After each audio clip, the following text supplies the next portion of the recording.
سب سے پہلی بات، انسانیت کا اور نوع انسانی کا ازلی اور ابدی دشمن وہ ابلیس لعین ہے۔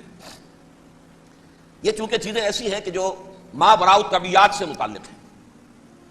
ابلیس جن ہے، جن انویزیبل ورلڈ سے تعلق رکھتا ہے، غیر مرئی جو نظر نہیں آتی۔ فرشتے انویزیبل ورلڈ سے تعلق رکھتے ہیں، غیر مرئی جو نظر نہیں آتی۔ یہ ہم جو ہے اور یہ حیوانات دنیا میں جو ہے یہ مرئی ہے، ویزیبل۔ آج کا عام ذہن جو انسان کا بن چکا ہے، سائنٹزم جسے کہا جاتا ہے، سائنسی نقطہ نظر، اس کا عام لوگوں پر بھی اثر یہ ہوا ہے کہ جو انویزیبل ورلڈ ہے اس کی باتوں کی طرف توجہ نہیں کرتے۔ ہاں عقیدہ تو ہے کہ ہے، جن بھی ہے، فرشتے بھی ہیں، لیکن کوئی ان کی اہمیت ہماری نگاہوں میں نہیں۔ ساری نگاہیں مرکوز ہے visible world, physical world. Meta physics کا تو مضمون بھی آپ سمجھ رہے ہیں کہ ختم کر دینا چاہیے، یونیورسٹیز سے فلسفے کے ڈپارٹمنٹس ختم ہو رہے ہیں، کیا ضرورت ہے اس کی؟ اصل سے یہ دنیا ہے، یہ عالم ہے، یہ کائنات ہے، یہ مادہ ہے، یہ حیات انسانی، حیات دنیاوی ہے۔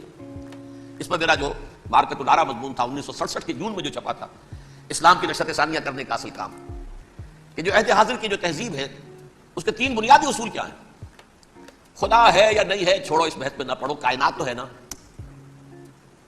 مادہ تو ہے نا، روح کوئی شے ہے یا نہیں ہے کیا پتا، کسی نے دیکھی نہیں آج تک، لہذا اس کے بارے میں گفتگو کا فائدہ کیا، وقت کا سیاح۔ عالم آخرہ کوئی ہے یا نہیں ہے کیا پتا، کس نے آ کے بتایا مرنے کے بعد، لہذا اس بحث میں نہ پڑھو، یہ عالم دنیا تو ہے نا، اٹس ویری مچ پریزنٹ، لہذا ساری توجہ اس پر پسند کرو۔ تو خدا کے مقابلے میں کائنات پر توجہ، روح کے مقابلے میں مادے اور جسم پر توجہ، حیات اخروی کے مقابلے میں حیات دنیاوی پر توجہ، یہ ہے اصل میں کرکس آف دی میٹر، اس تہذیب جدید کا خلاصہ یہ۔ دیکھیے اللہ تعالیٰ نے جو مخلوقات پیدا کی ہیں ان میں ایک تقسیم تو ہو سکتی ہے ذی حیات اور بغیر حیات، جاندار چیزیں اور بے جان چیزیں۔ بے جان چیزیں بے شمار، یہ تمام فلکیات، یہ پوری کائنات، یہ زمین، یہ پہاڑ، یہ شجر و حجر، کیا؟ لیکن ایک ہے جاندار۔ ان جانداروں میں ایک تقسیم ہے، دو کا تعلق غیر مرئی دنیا سے ہے، انویزیبل ورلڈ سے۔ فرشتے جو دکھائی نہیں دیتے، ان کی پیدائش ہوئی ہے نور سے۔ دوسرے جنات جو انسانوں سے پہلے پیدا کیے گئے، آدم سے پہلے، والجان خلقناه من قبل من نار السموم، جنات کو تو ہم بہت پہلے پیدا کر چکے تھے آگ کی لو سے، وہ بھی نظر نہیں آتے۔ تیسرے انسان اور اس دنیا میں جتنے بھی حیوانات ہیں، ان کا جو مادہ ہے وہ ارض، یہ زمین ہے، یہ مٹی سے بنے، تراب سے بنے، کرسٹ آف دی ارتھ سے بنے۔ اب ان میں ایک تقسیم ہے، ایک وہ ہے، ان تمام میں شعور تو ہے، حیوانات میں بھی شعور ہے، خود شعوری جسے کہتے ہیں سیلف کانشسنس، یہ صرف تین میں ہے، فرشتہ، جن اور انسان۔ حیوانات میں خود شعوری نہیں، کانشسنس ہے، سیلف کانشسنس نہیں۔ تھوڑی سی بات سے سمجھا دوں آپ کو، میں دیکھ رہا ہوں، آپ مجھے دیکھ رہے ہیں، کتا بھی کوئی یہاں ہوتا تو مجھے دیکھ رہا ہوتا، لیکن کتے کو مجھے دیکھتے ہوئے یہ احساس نہیں ہوتا کہ میں دیکھ رہا ہوں، یعنی کتے کو یہ احساس نہیں ہوتا کہ وہ دیکھ رہا ہے مجھے، دیکھ تو رہا ہے، اس کو میں کا احساس نہیں ہے مجھے۔ میں جب دیکھ رہا ہوں تو میں سمجھتا ہوں میں دیکھ رہا ہوں، میں ہوں کوئی شے جو دیکھ رہا ہوں، یہ خود شعوری ہے، سیلف کانشسنس۔ کسی بھی کام کو کرتے ہوئے اپنے وجود کا احساس، میرا فیصلہ ہے، میری رائے ہے، یہ ہے در حقیقت سیلف کانشسنس، انا، سیلف، خودی۔ یہ حیوانات میں نہیں ہے، یہ ہے صرف ملائکہ، جنات اور انسان۔ اب یہاں مسئلہ پڑ گیا، بڑا پرپیچ مسئلہ۔ اللہ تعالیٰ نے پہلے انسانی ارواح کو پیدا کیا نور سے، پھر ناگ سے پیدا کیا، نار سے، آگ سے جنات کو، پھر مٹی سے بنایا، آدم کا ہیولا، اس میں روح پھونک دی، اب آدم بن گئے۔ اعلان یہ کر دیا کہ خلافت عرضی جو ہے وہ آدم کو عطا کی جا رہی ہے، یہ پیش پڑ گیا۔ اس پر تھوڑا سا اشکال تو فرشتوں کو بھی ہوا، قرآن میں ہے سورہ بقرہ کے 4 رکوع میں، اتجعل فیہا من یفسد فیہا ویسفک الدماء ونحن نسبح بحمدک ونقدس لک۔ پروردگار اس آدم کو تو خلافت دے رہا ہے، زمین کے اندر اختیار دے دے گا، یہ تو فساد کرے گا، کوریزی کرے گا، ہم تیری تسبیح و تحمید میں لگے ہوئے ہیں، جو بھی حکم ہو ارشاد ہو ہم بجا لاتے ہیں، تو ضرورت کیا ہے؟ اس کا جواب اللہ نے دیا، انی اعلم ما لا تعلمون، میری مشیت، میری حکمت وہ میں ہی جانتا ہوں، ضروری نہیں کہ تم اس کو شیئر کر سکتے۔ لیکن یہ جنات میں سے ایک جن تھا عزازیل۔ اب دیکھیے کہ جنات کو ایک قرب حاصل ہے ملائکہ کے ساتھ، کیوں؟ وہ نور سے پیدا کیے گئے، یہ نار سے پیدا کیا، کتنا قرب ہے دونوں میں۔ انسان پیدا کیا گیا مٹی سے، مٹی انرٹ ہے، آگ بھڑکتی ہے، اوپر اٹھتی ہے، شعلہ زن ہوتی ہے، انرجی ہے اس میں۔ نور اور نار میں بڑا قرب ہے، اور عربی کے ایک قاعدے سے تو ایک ہی لفظ ہے، مادہ ایک ہی ہے، حروف علت جو ہے ایک دوسرے کی جگہ آ جاتی ہے. یہ قرب ہے. اگرچہ زمین و آسمان کا فرق ہے دونوں میں. فرشتہ نور سے پیدا کیا گیا ہے, وہ پاک ہے, وہ اللہ کے کسی حکم کی خلاف ورزی کر ہی نہیں سکتا. لا یعصون اللہ ما امرہم ویفعلون ما یؤمرون. وہ جو بھی اللہ تعالیٰ حکم دیتا ہے اس کی کوئی معصیت کی نافرمانی نہیں کرتے, بلکہ جو حکم لیا جاتا مان لیتے. ذرا سا اشکال ہوا تھا, پوچھ لیا, جواب مل گیا, خاموش ہو گئے بس. لیکن عزازیل نامی ایک جن تھا جو ایک تو جن ہونے کی نسبت سے فرشتوں سے کچھ نہ کچھ مماثلت تھی, قرب تھا. دوسرے یہ علم میں, زہد میں, عبادت میں اتنا اونچا تھا, اتنا اونچا تھا, اتنا اونچا تھا کہ یہ ملائکہ ہی کے صف میں شامل ہو گیا. اس نے عالم بغاوت بلند کر دیا. جب حکم دیا گیا کہ سجدہ کرو آدم کو, اب یہ دیکھیے کس قدر یہ اہم مضمون ہے. آپ سوچ رہے ہیں یہ باتیں آج پہلی مرتبہ ہمیں اس طرح سنائی جا رہی ہیں, یہ باتیں تو علم میں آتی نہیں ہمارے. وجہ کیا ہے؟ آپ کو دلچسپی نہیں ان چیزوں سے. جدید تہذیب نے ان چیزوں کی اہمیت کو زیرو کر دیا. قرآن میں اہمیت کا کیا عالم ہے؟ 7 جگہ یہ مضمون قرآن میں آیا ہے کہ فرشتوں کو ہم نے حکم دیا سجدہ کرو آدم کو, سب نے سجدہ کیا. فسجد الملائکۃ کلھم اجمعون, سارے کے سارے, کل کے کل, سب نے مل کر سجدہ کیا آدم کو. اللہ کے حکم سے فوراً تعمیل کر دی. الا ابلیس ابا واستکبر وکان من الکافرین. ابلیس نے نہیں کیا, انکار کیا, استکبار کیا, گھمنڈ کیا. اور اس کو سورہ کہف میں بیان کر دیا گیا, یہ اس لیے کہ وہ اصل میں جنات میں سے تھا, اگرچہ شامل تو تھا فرشتوں میں اس وقت. کانا من الجن ففسق عن امر ربہ, وہ اصل میں جنات میں سے تھا, اس وجہ سے وہ اپنے رب کے اس فیصلے کے خلاف کھڑا ہو گیا. سرکشی تھی اس میں. یہ معاملہ اتنا اہم ہے, اب آپ سمجھیے کہ 7 مرتبہ سورہ بقرہ, سورہ اعراف, سورہ حجر, سورہ بنی اسرائیل, سورہ کہف, سورہ طٰہٰ, سورہ صاد, 6 مکی صورتوں میں ذکر ہے یہ, اور 1 مدنی صورت سورہ بقرہ. ان میں سے اکثر مقامات پر پھر جب اللہ نے کہا کہ اچھا تم نے یہ سرکشی کی ہے اور ہمارے حکم کی خلاف ورزی کی ہے تو یہاں سے نکل جاؤ, دفع ہو جاؤ, تم مردود ہو, مردود ملعون, ان علیک لعنتی الی یوم الدین, اب تجھ پر لعنت رہے گی میری قیامت کے دن. اس نے کہا اچھا پروردگار پھر مجھے ذرا مہلت دے دے, رب فانظرنی الی یوم یبعثون, قیامت تک میری زندگی طویل کر دے. فذهب فإنك من المنظرین, کہہ دیا اچھا جاؤ, تمہاری یہ درخواست بھی ہم نے قبول کی.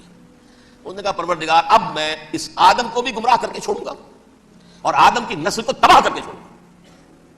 انتہائی شدید چیلنج کے انداز میں یہ قرآن مجید میں 4-5 مرتبہ مضمون آیا ہے. میں نے صرف 2 جگہ سے آپ کو کوٹ کر کے سنایا تھا. سورہ اعراف میں اللہ تعالیٰ فرماتے ہیں قالا, اس پر ابلیس نے کہا فبما اغویتنی, تو اے رب جو تو نے مجھے گمراہ کیا ہے, مجھے ذلیل کر دیا, مجھ پر فوقیت دے دی, اس کو انا خیر منہ, میں اس سے بہتر ہوں, خلقتنی من نار وخلقتہ من طین, بنایا تو نے مجھے آگ سے اور اس کو بنایا مٹی سے, پھر مجھ سے مطالبہ کہ میں سجدہ کروں, اور میں نے سجدہ نہیں کیا تب تو نے مجھے ملعون قرار دے دیا. قال فبما اغویتنی لاقعدن لهم صراطک المستقیم, اب میں یہ نسل آدم کے لیے, اس کو برباد کرنے کے لیے تیری سیدھی راہ کے اوپر گھات میں بیٹھوں گا, سیدھے راستے پر چلنے نہیں دوں گا. ثم لآتینہم من بین ایدیہم, پھر میں ان پر حملہ آور ہوں گا, ان کے سامنے سے بھی, ومن خلفہم, ان کے پیچھے سے بھی, وعن ایمانہم, ان کے داہنی جانب سے بھی, وعن شمائلہم, ان کے بائیں جانب سے بھی, ولا تجد اکثرہم شاکرین, اور تو دیکھے گا کہ ان کی اکثریت تیری شکر گزار بندوں پر مشتمل نہیں ہوگی. یہ چیلنج تھا. اور ایک چھوٹا سا چیلنج جو سورہ صاد میں آیا ہے, اور یہاں تو اس نے اللہ کے جلال کی قسم کھا کر کہا قال فبعزتک لأغوینہم اجمعین, اے رب تیری عزت, تیرے جلال کی قسم ہے, میں ان سب کو گمراہ کر کے چھوڑوں گا. الا عبادک منہم المخلصین, سوائے ان میں سے وہ کچھ لوگ جنہیں تو خالص اپنا بندہ بنا لے, جنہیں تو اپنا بندہ بنا لے. مخلص, مخلص نہیں, مخلص یہ مفعول ہے, فاعل نہیں ہے, جسے تو بنا لے. بعض لوگوں کو اللہ چن لیتا ہے, وہ اجتباک, تمہیں چن لیا ہے, استفاء, اجتباء, وہ بچیں گے جن کو تو اپنی خاص امان میں لے لے گا, باقی میں سب کو گمراہ کر کے چھوڑوں گا. یہ ہے اصل دنیا میں نوع انسانی کا ابدی دشمن, ازلی سے ابدی تک. اور اس میں نوٹ کیجئے کہ اس کی اصل بنیاد کیا ہوئی, 2 لفظ, تکبر اور حسد. استکبرا, تکبر کیا, انا خیر منہ, میں اس سے بہتر ہوں.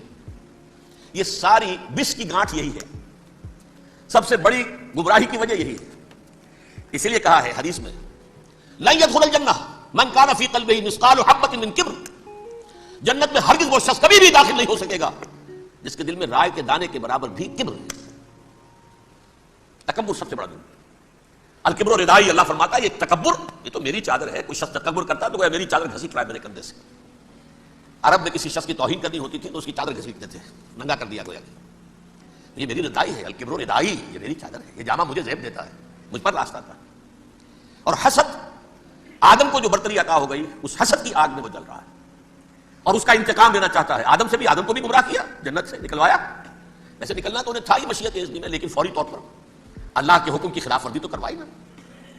فعصى آدم ربہ فغوى، آدم نے اپنے رب کے حکم کی نافرمانی کی اور گمراہ ہوا عارضی طور پر. یہ دوسری بات ہے.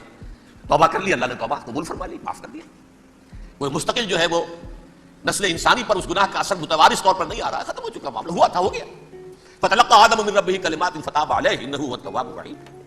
اور توبہ کی شان یہ ہے جب وہ قبول ہو جائے اللہ کی جناب میں، کہ التائب من الذنب کمن لا ذنب له، گناہ سے توبہ کرنے والا ایسے ہوتا ہے جیسے اس نے کبھی گناہ کیا ہی نہیں تھا. لیکن بارہ کو گمراہ کرنے میں کامیاب ہو گیا، حضرت آدم اور حوا کو بھی. اور نوع انسانی کی عظیم اکثریت، عظیم اکثریت، عظیم اکثریت اس کے داؤ میں آئی ہوئی ہے نہیں.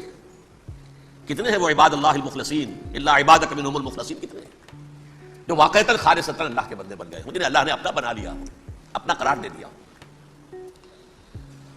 اب اس کے ساتھ نوٹ کیجئے، اس ابلیس کے ساتھ ایک فوج بھی ہے جسے قرآن مجید میں کہا گیا ہے یہ اس کی پارٹی ہے، حزب الشیطان. یہ اکیلا نہیں ہے. ایک تو وہ عزازیل ہے، اس کی طویل ترین عمر اللہ نے دے دی، وہ تو قیامت تک رہے گا. باقی بھی جنات جو ہیں ان کی نسل میں سے، جو اس کی نوع میں سے، اس کی نسل میں سے، جنات کی عمریں انسانوں کی عمروں سے زیادہ ہیں، بہت زیادہ ہیں، لیکن پھر بھی اتنی نہیں ہے. یہ خاص ہے اس کا معاملہ کہ اس نے کہا تھا رب انظرنی الی یوم یبعثون، مجھے دے دے مہلت اس وقت تک تاکہ میں ثابت کر کے دکھا دوں کہ جسے تو نے یہ خلافت دیا یہ اس کا اہل نہیں ہے. Let me prove this point ولا تجد اکثرهم شاکرین، تو اس کی اکثریت کو شکر گزار نہیں پائے گا. وہ ابلیس جو ہے وہ ریکروٹ کرتا ہے اپنے فوجی، اول تو خود جنات میں سے جو اس کے نمبر 1 لشکری ہے. قرآن مجید میں اس کا اشارہ دیا گیا ہے انہ یراکم هو وقبیلہ من حیث لا ترونہم. دیکھو لوگوں، اے انسانوں، وہ ابلیس لعین عزازیل اور جو اس کی قبیلے کے لوگ ہیں، جنات ہیں، وہ تمہیں وہاں سے دیکھتے ہیں، تاکتے ہیں اور حملہ کرتے ہیں جہاں سے تم انہیں نہیں دیکھتے. وہ غیر مرئی ہیں، انویزیبل ہے، تمہیں نظر نہیں آتے. ویزیبل دشمن کا وار کو روک لو گے، انویزیبل کا کیسے روکو گے؟ انہ یراکم هو وقبیلہ، اکیلا ہی نہیں ہے وہ تو تمہیں تاکتا ہے، تم پر حملہ کرتا ہے، گھات میں لگ کر جو ہے تمہارے اوپر حملہ کرتا ہے، وہ بھی اور اس کے ساتھ اس کے قبیلے کے لوگ جنات بھی، من حیث لا ترونہم، جہاں سے کہ تم انہیں نہیں دیکھتے. لیکن اس کے علاوہ وہ انسانوں میں سے بھی ریکریوٹ، رنگ روٹ، وہ جو ہے ان کو اپنے پاس رکھتا ہے فوج کے اندر. جس کی سب سے بڑی مثال کیا ہے؟ سورہ مجادلہ میں اللہ تعالیٰ نے منافق، حالانکہ وہ کون تھے؟ بظاہر حضور کا کلمہ پڑھنے والے، حضور کے پیچھے نماز پڑھنے والے، اسلام کا دعویٰ کرنے والے، ان کو اللہ فرماتا ہے اولئک حزب الشیطان الا ان حزب الشیطان هم الخاسرون. یہ شیطان کی پارٹی کے لوگ ہیں. وہاں مقابلے میں آیا ہے اولئک حزب اللہ الا ان حزب اللہ هم المفلحون. یہ دو پارٹیاں ہیں، حزب اللہ اللہ کی پارٹی جو اس کے مخلص بندے ہیں، وہ اللہ کی پارٹی، اور جو شیطان کے مرید بن گئے اس کے ہاتھ پر بیعت کر لی، لہذا وہ اس شیطان کی پارٹی کے لوگ ہیں، چاہے وہ انسان ہو چاہے جن ہو. تو انسانوں میں سے بھی اس کے حزب میں، اس کی پارٹی میں اس کے ایجنٹ ہیں اور بہت ہیں. بلکہ بہت سے تو ایسے ہیں کہ جو جنات کے بھی کان کتر دیں، ان کو بھی شیطنت سکھا دیں، پڑھا دیں.